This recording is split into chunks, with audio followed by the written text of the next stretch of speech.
as you saw the barriers come up to these different sponsors, you know, Right. and they just say, no, thanks, and they slam the door. Yeah, and you know, like I said, the first place I went, in fact, was my parents' local bank, and I said, you know, my mother goes in there, I don't know how many million times a week, and especially when my father had his business, you know, she would run all the money in and do all the deposits and knows everybody by first name, and I thought, you know, it was, in a way, shame on them. That's probably one of their most loyal customers, but, you know, I won't say that I didn't have moments where I was discouraged and said, why am I doing this? But, you know, just the next day, a strong lead would come in, and it was somebody that I had written, you know, weeks before, and suddenly they were able to, you know, accommodate us. So we had a lot of small victories. I mean, being unknown going into our first race, Right. I can see it being difficult for somebody to want to donate to a cause, but a cause from people that they don't know anything about. Right. So for us to start to get the victories, again, we were only aiming for $10,000, and that was between runner registration and sponsorships. So, you know, we'd start to get confirmations from some people, and it was, you know, it was lifting. And October's a big month for road races in New England. So we picked a weekend that was fairly open, hoping that people would come to us. And it started to work. It was very slow at first, but as the runner registrations came in, we could start to see, okay, people are interested in this. But it was really a matter of 2 weeks before the race that every day would go on active and the numbers would keep popping up. So it grew late, but it, you know, it came on for us. Okay, with us is Victoria Ruff. She's the LBDA Local Support Group Coordinator as well as a facilitator and the LBDA 2008 Volunteer of the Year. Victoria, thank you for being with us tonight on the Hi. WCTV Sports Forum. Thank you for having me. Okay, can you tell us a little bit about your support group coordinator, facilitator, and how you assist families who are trying to cope with this disease? Sure. I started the support group that meets at Cheryl House in Jamaica Plain in 2006. When I started, there were just 2 other people that I knew of in Massachusetts who were caregivers for people with Lewy body. Right now, we have over 75 active members. There's only about 6 to 10 members who meet monthly, since most of my members are 24/7 caregivers, so they can't get away. But everybody in my group received emails from me and meeting notes after our monthly meetings. And we have special guests who come to our meetings, like doctors from Mass General Hospital, motivational speakers, and book authors, and they attend the meetings to provide additional support and information to the caregivers. And there are 2 other Massachusetts support groups. There's a monthly group in Shrewsbury and a quarterly meeting in Burlington, Mass.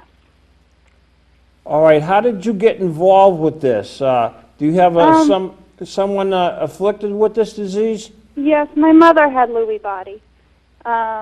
She passed away in 2006. And when she passed away, I had all this information because I learned about Lewy body during her journey. And I decided to continue the fight and become a volunteer with Lewy Body Dementia Association and start this local support group in Massachusetts.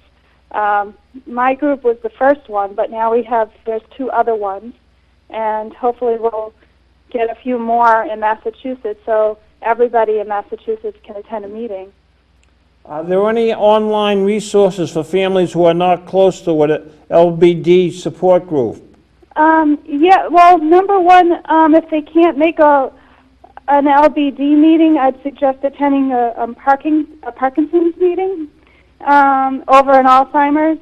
And another option is online support group. There's a forum section at lbda.org, and there's also online support groups on Yahoo. Yahoo Groups has 2 main Lewy body support groups, LBD Caregivers and LBD Caring Spouses, and both are membership only. Okay, what advice can you give a caregiver that feels overwhelmed with their role as a caregiver? Do you have any suggestions how to maintain the balance? Of course, I'd recommend joining a support group. To be able to talk with others who are in a similar situation is empowering to caregivers. But I'd also suggest to ask for help.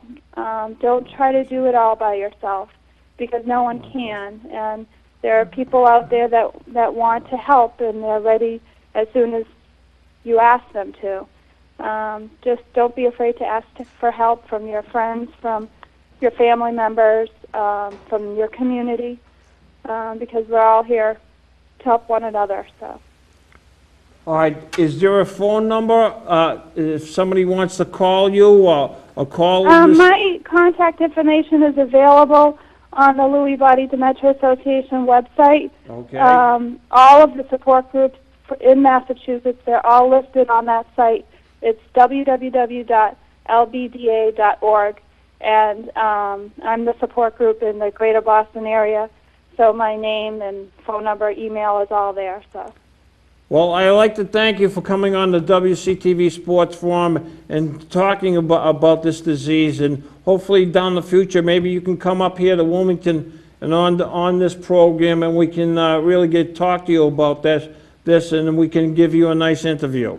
Okay, I'd appreciate that. Great, thank you. Thanks for calling in, Victoria. You're welcome. Bye-bye. Okay, that's Victoria Ruff, the LBDA 2008 Volunteer of the Year. All right, Colleen, how did you get involved with her? How did you find out about her? It was through Kate Schultz, who was my contact at LBDA. She recommended that Victoria was a good resource in the area that could give me information, both for myself and my family, and of course my mother, as a way to, sort of guide us through this journey, as she calls it. And it is a journey, but also ways to connect. I just kind of felt like, that we were on our own island, and she was able to, bring in some other families, and all told that day we had 12 families there that were either had lost loved ones already or had their loved ones there to participate. Okay, we have another phone call. Betty's on the line. Betty, your question, please. This is Al Morrison, Colleen's father. Hi, Alan. How are you doing tonight? Great. Okay, thanks for being with us tonight. You wanted to come on the show and give us the patient's perspective, which is really unique. Can you talk about that perspective, please? Yeah, I read Dr. Grayboy's book on the disease after I got it, but I didn't know anything about it. So I read Dr. Thomas Grayboy's book on the disease, and I didn't know anything about it because all the information I got was from Dr. Grayboy's book on the disease. Okay. So, how are you feeling, and how are you coping with this disease? yeah, I try to maintain a